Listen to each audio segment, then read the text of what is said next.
What's good, guys? We just hit 2,500 subs on YouTube, so we wanted to make a thank you video to all of you who have subscribed to our channel. We really do appreciate it. Without you, our channel is nothing, so thank you very much. All that you do, subscribing to the channel, hitting the like button, leaving comments, sharing our videos, all that stuff has really helped to grow our channel to 2,500 subs. So thank you very much. Really appreciate everything so far and looking forward to grow even more in the future. Some of the questions we've gotten in the comments section, just people emailing and coming by the shop. People wanted a shop tour, so figure we'll do a shop tour, kind of show you our shop, where we're at, what we do, kind of talk about the equipment a little bit. Also talk with Ricky, see what it takes to kind of get started in smithing, if that's what you're interested into. We know there's been a lot of people that's interested in that, so talk a little bit about getting started and what to think about if you're thinking about going down that road. Alright, so shop's closed, it's getting dark, let's just go ahead and get started. Again, thank you all very much for subbing to our channel. Hey guys, alright, so we're going to start off out here in the parking lot. So right out here you see Highway 119, and then about 2 blocks over that way, Interstate 40 and 85. And here we are, the Milstead Shopping Center.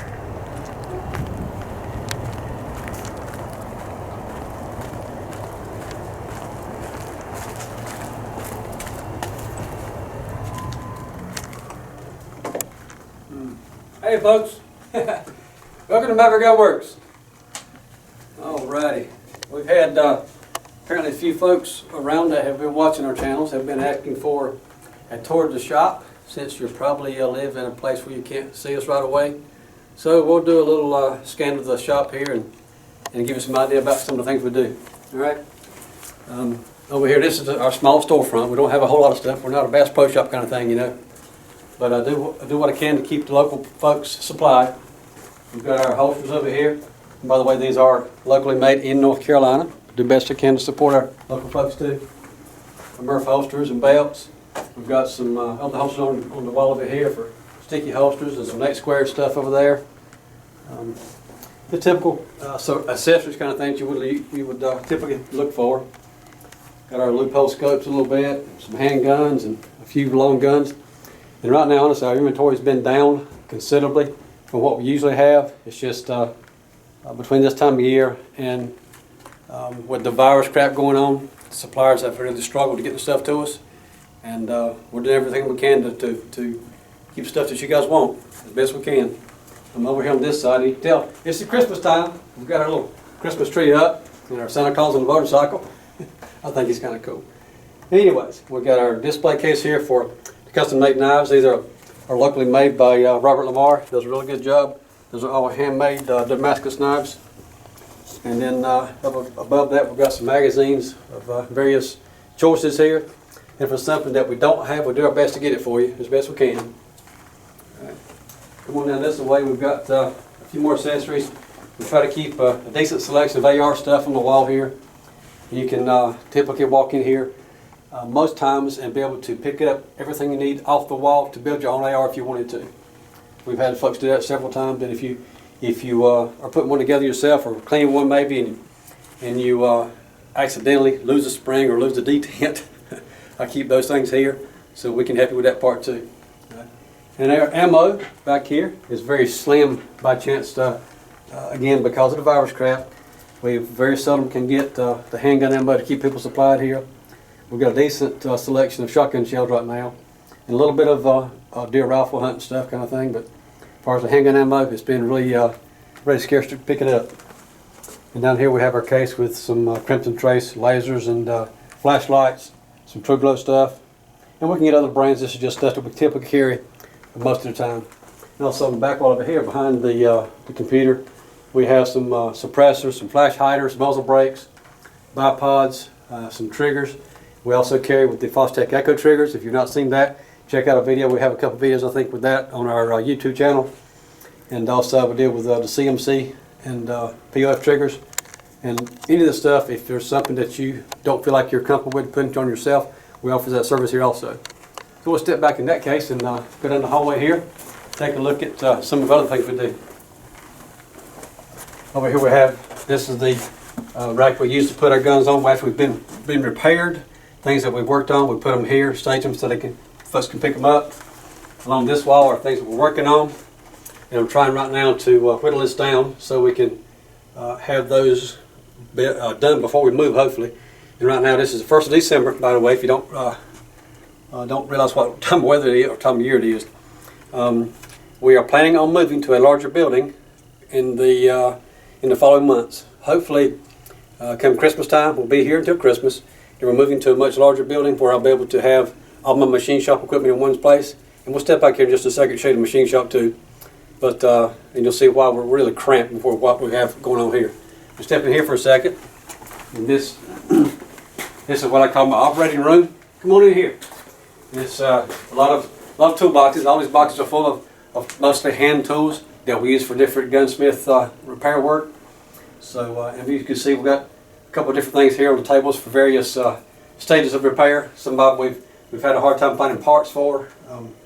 Some of them are being epoxied back together in some cases, and different all different kind of things. We take stuff apart in here if we're going to do like if we're going to do Cerakote, for example.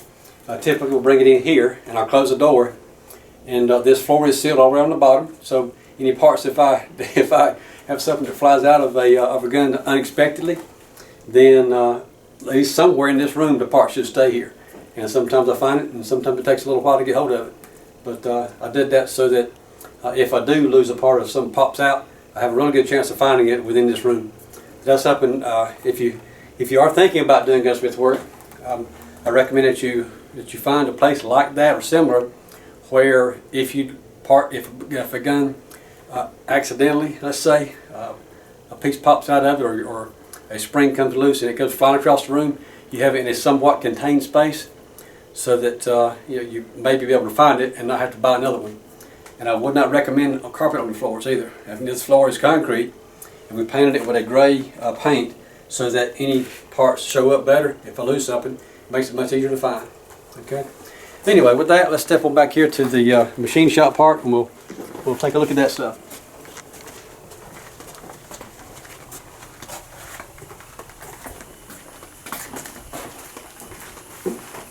Alrighty, here we go. Now we've got, we'll start in the front, I guess here.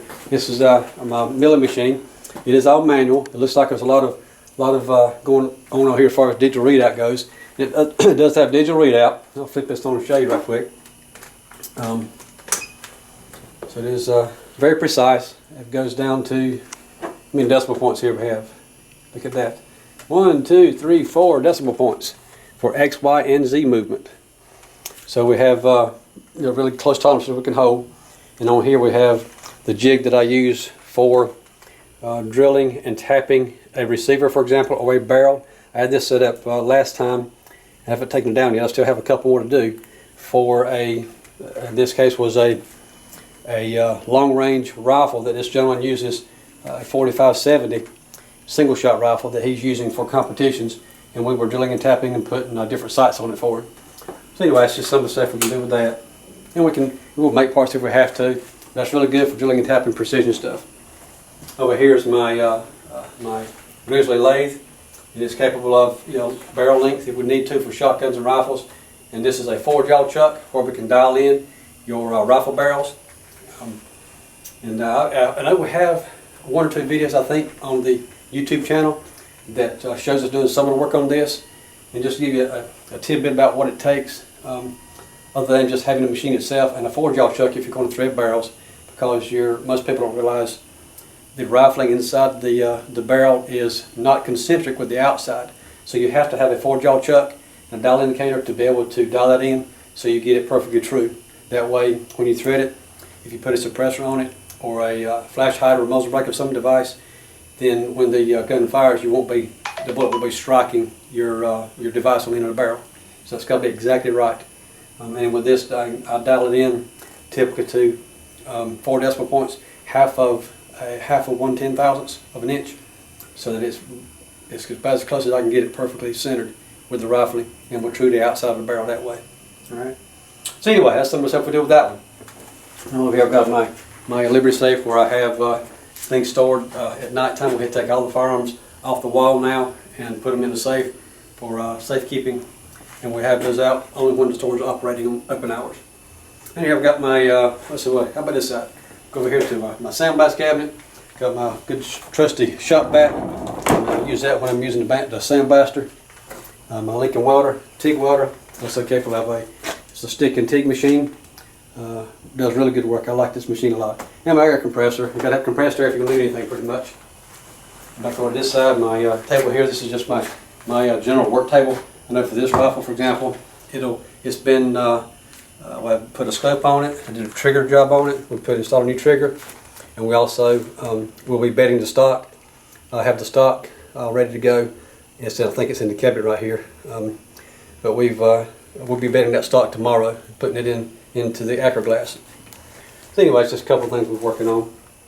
Over here I've got my ultrasonic oil bath and my ultrasonic cleaning tank, where we can take handguns and small rifle parts, trigger groups or bolt assemblies, for example, drop them in the ultrasonic tank that is heated and let it vibrate for, depending on what the part is, usually from anywhere from 5 to 20 minutes to get it clean. Then we'll wash it off with the hot water and then blow it off air dry and drop it into our hot oil bath that also is ultrasonic, so that it will vibrate and get oil into places where you wouldn't get it to otherwise. All right. So that's another service we offer for folks. Anyway, that's pretty much it. Actually, it's as far as the shop itself goes, and you can see we're really cramped. I do a lot of things. Also, I don't have machines here, so we have machines at another location where sometimes I have to take things out of here back and forth to finish them out. And with our new building, we will have everything under one roof. I'll be able to do my Cerakote, my rebluing, my woodwork refinishing, grinding my recoil pads. All that will be at the same location. Right now, a lot of stuff I have to take it out and bring it back. So I look forward to that, guys. Anyway, as far as gunsmithing goes, I know we had some questions, I think, about also what did I go through or what is required sometimes for a gunsmith to be able to do what we're doing. You got to realize that there are, I want to say, different levels of gunsmithing. You could do some training where you only work on one particular model of gun, where a 1911, for example, if you want to just specialize in 1911s, you would have to have some of the equipment we have here. If you just want to build ARs, for example, and not have to troubleshoot them or not repair them, you certainly would not need a lot of stuff. But you would need certain tools that will help you in building AR rifles. So there's a lot of possibilities out there. I know for myself, some folks have asked, for myself, I have a background in mechanics. I'm a millwright by trade, and which means I can pretty much work on almost anything. Really, but we have the background to be able to do this without, I won't say a major learning curve, but still, every day there are things, guys, that I didn't know about guns, and I'm still learning all the time. Not a week goes by that I don't find something new about a gun I didn't know about. And there's so many different guns out there that you can't get bored anyway. If you're going to work on one particular model, that may be the case, but with what we do, there's so many different possibilities of making a gun go bang that it's just unreal. So anyway, that's my 2 cents on it. I can tell you that there are a handful of hands-on gunsmith schools in the country, and you can also go online. You can do some homesteaded programs, but I can tell you that as far as what I've seen, the homesteaded programs are really going to be limiting you as far as hands-on exposure and the personal attention you will get from an instructor. So I really recommend, if you're going to do that kind of work, to find yourself a good school that you can go to and get the hands-on learning. And there are some schools that will specialize in different facets of gun work. So you may find a place that specializes in handguns or long-range rifles. And there's nothing wrong with that. If you want to do overall work, though, you're going to have a wide range of education. But, anyways, with that being said, thanks for watching, guys, and I hope it's helped you out a little bit. And if there's something we can help you with, give us a call.